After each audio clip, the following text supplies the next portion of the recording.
I'm Ann Hamburger from AIDO Network International. Hope you're keeping safe.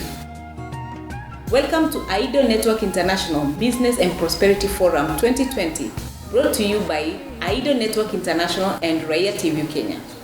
In this segment, we have Ambassador Julius Moto of Uganda High Commissioner to the United Kingdom and Ireland, talking to us about how Africa can partner in business and prosperity. Thank you and welcome.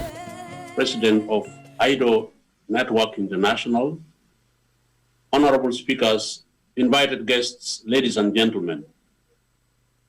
I'm delighted to speak at the AIDO Network, working together with African Chamber of Commerce in Scandinavia. As you're aware, ladies and gentlemen, the African Continental Free Trade Area that was created by African Continental Free Trade Agreement among 54 of the 55 African Union nations is poised to become the largest free trade area in the world. Its secretariat is in Accra, in Ghana, and it was launched or commissioned and handed over to the African Union by the President of Ghana on August 2020. The ACFTS shall become a reality if Africans begin to trade with each other. This is the problem. What I've graded here, Africans are not trading with one another. Yeah. If you do not trade with one another, you cannot share value coming from trade. Trade figures show that the trade among African countries are so low. And the objectives of the African Continental Free Trade Area is to address the low trade volume among African states. The low trade volumes resulted from non-tariff barriers, including red tapes in government institutions and insufficient infrastructure that affect sustained production and logistics. Trade barriers remain so high in many African countries. It is almost impossible to move from one African country to another. The African Continental Free Trade Area is poised to solve the bottlenecks through regional economic communities that we believe are critical, and they are important building blocks towards mutual market unification of Africa, where natural persons, me and you, and your business partners can move freely within Africa and without hindrances. Economic communities such as the East African Community, ECOWAS in West Africa, SADC, these are the building blocks we are talking about. Without the successes of these blocks, the African Continental Free Trade Area may remain a dream. Uganda subscribes to the East African Community, and it is also a member of the COMESA. The EAC is in advanced stages in negotiating a market union after a successful implementation of the customs union. We believe that independent trading states in each African region, working on their own, they have limited trade and investment opportunities due to sparse population with low purchasing power, high tariffs, and a lot of non-tariff barriers. You will note that no country benefits from such trade policies. Cooperating member states in a customs union, and better still, in a market union, have proven to benefit even the smallest trading partner in the union. The African Continental Free Trade Area shall be fast-tracked on the basis of successful customs union of regional economic blocks in Africa. I already told you Uganda is a member. of EAC and COMESA. And in effect, Uganda has reviewed its trade and investment policies, and it has harmonized them with cooperating member states in tandem with international law regarding trade, finance, and investments. Uganda cherishes standard ways of doing business, just like any other countries in the world. You cannot just wake up to do business in Uganda. You have to follow the law of Uganda, and you do it our way.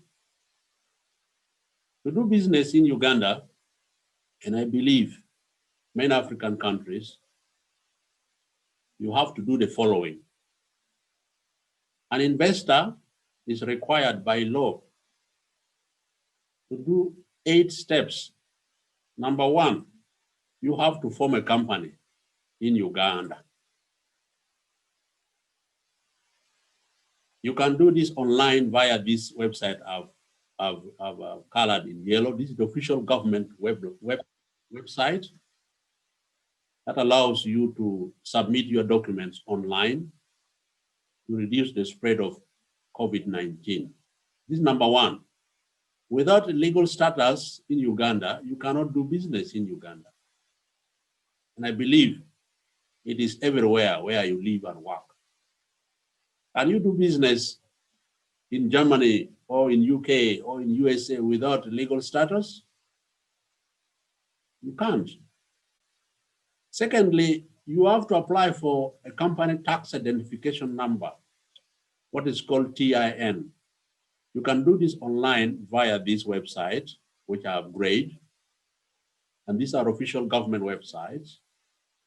You need to send into that portal I've showed you a brief business proposal of the project, which is new, which you have to submit. Give us the executive summary, the product description, the market analysis, the human resources plan, because you will need this, the human resources plan and projection, by way of requesting for work permits for some of your technical personnel come and help you to set up the company in Uganda. If you are facing language problems, we recommend the use of Makerere University School of Languages. These guys are very good in translating languages from English to your language you are comfortable with, and any language. Number 4, you need to have funds. You need investors with money. Yeah? You need to show us proof of your financing for the project, which could be a bank statement for the company you have registered in Uganda. For domestic investors, the threshold has been $50,000. Of course, we have not been so strict on domestic investors. Even with $1,000, you can invest in Uganda. We don't mind because you are a Ugandan. But for foreigners, the requirement is this steep. You need at least $250,000, which should be shown by way of bank statement for the company you're talking about. Number 5, you need proof of location of the project. All development take place on land, and you need to attach a copy of the land title or a tenancy agreement to confirm the location of the project in Uganda. Location is very important so that we know where you're operating. Number 6 is very interesting. I've put it in yellow. You need a bank account in Uganda, a business bank account in Uganda, in full compliance with anti-money laundering laws. The customer in Uganda is expected to file electronic copies of the following documents: passport, national identification cards for shareholders, utility bills as proof of address. These are statutory documents Yeah? These are statutory documents that all banks in Uganda require for you to open a bank account and operate an account in Uganda. Ugandans living in diaspora who have private accounts in Uganda, you are advised to send by registered post. I believe in registered post via DHL or whatever, to your banks in Uganda, the documents that identify you with the accounts you hold in Uganda. This is very important, and Ugandan banks have been very reluctant to follow to the letter the processes of knowing their customers. So this is not a new thing. This is something which has been going on. All countries do this. So we should also do this in tandem with international law of knowing your customer. Even in the UK here where I work, you have to provide documents that prove that you are the owner of that account, and you periodically have to show them sources of your income on that account. I do this from time to time. So Ugandans are urged to comply. Number 7, in exceptional cases, you may be required to provide a bill of lading to confirm importation of plant and machinery. If you are not importing plant and machinery, this one comes much later. If you're not importing plant and machinery, you don't need to provide the bill of lading. Number 8, you will require regulatory licenses. For example, if you are going to set up your business in Sorority, there's what is called local government trading licenses.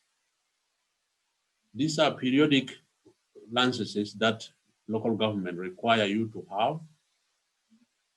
The other document that you need is a certified approval of environmental assessment. If you're putting up a factory, you need what is called an environmental impact assessment report. This should be approved by NEMA. You cannot set up a factory without approval from NEMA. There are certain categories of businesses that require special licenses for regulatory purposes. These are energy generation. You cannot set up a green solar farm to generate solar to supply the national grid unless your actions have been approved by Energy Regulatory Authority. Mining, banking, insurance, air transportation, sugar manufacturing, sports betting, and manufacturing of drugs. You need special licenses. Ladies and gentlemen, Uganda is truly blessed by nature, and there are a lot of lucrative opportunities in agriculture, mining, ICT, oil and gas, tourism, real estate, health and education sector, logistics, art and cultural businesses. As long as you comply with the documentation processes above, you're good to go. Allow me to note that the economy of Uganda went belly up during the 1970s. Uganda was not able to pay its debts and became heavily indebted by the late 1990s. Under the EPIC initiatives, most debts of Uganda were forgiven, and she embarked on economic reforms that included liberalization of the economy to 100%. The economy of Uganda is 100% fully liberalized. With prudent fiscal and financial policies, the inflation rates dropped from 105% or maybe more in 1985 to 10%, and it has remained in single digits to date for over 30 years, actually over 34 years. With a sustained growth projection of gross domestic product averaging 6% per year, after rising from negative 3% of growth in 1984-1985 period. Things were bad, but we have recovered and we are recovering.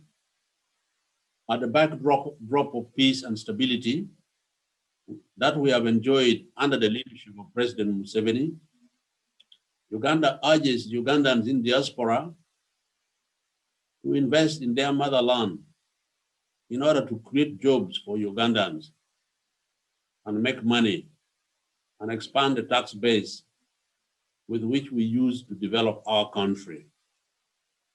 We call upon all Africans in diaspora to do the same in their respective motherlands. It's the only way we can develop Africa, through educated citizens making good partnership wherever they are to invest in Africa, to create jobs and expand the tax base and make money. There's money to be made in Africa, ladies and gentlemen.